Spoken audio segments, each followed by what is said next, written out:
नमस्कार मित्रांनो, बघा तलाठी भरती, टीईटी परीक्षा तसेच सरळ सेवा परीक्षांसाठी खूप महत्वाचा प्रश्न आहे. बघा काय, पाईप ए, पाईप बी आणि पाईप सी मिळून एक टाकी 20 मिनिटात भरू शकतात, परंतु गळतीमुळे सर्व तिन्ही पाईप टाकी पूर्णपणे भरण्यासाठी 10 मिनिटे अधिक वेळ घेतात.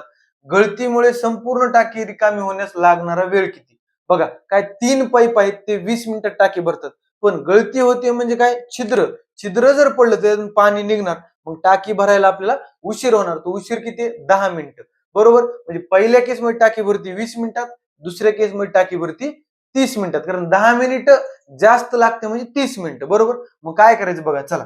ए प्लस बी प्लस सी हे 3 पाईप लावले तर 20 मिनिटात होते, आणि ए प्लस बी प्लस सी हे तिन्ही पण पाईप लावलेत, पण गळती होईल. गळती म्हणजे काय? छिद्र. छिद्राला आपण एच लिहू. बरोबर. हे जर लावलं तर किती वेळ लागला? 30 मिनिटं. मग मिनिटं दोघांचे दिलेत आपल्याला, याच्यावरून आपण टाकीची क्षमता काढू शकतो. कशी? लसावी. म्हणजे 20 आणि 30 चा लसावी किती? 60. बरोबर का? आता मित्रांनो, ही टाकीची क्षमता. पण ए बी सी हे तिघं मिळून एका मिनिटाला किती भरतात, म्हणजे किती युनिट पाणी टाकतात हे बघायचं. कसं करायचं?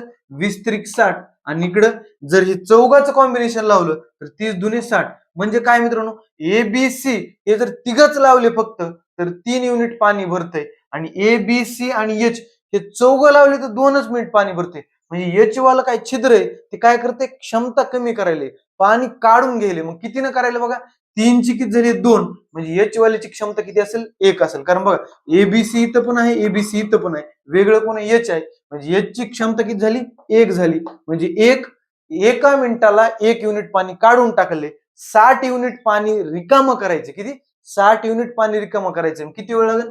60 भागिले 1 किती येते? 60. म्हणजे 60 मिनिटं लागतील त्याला वेळ. म्हणजे पर्याय क्रमांक 3. धन्यवाद.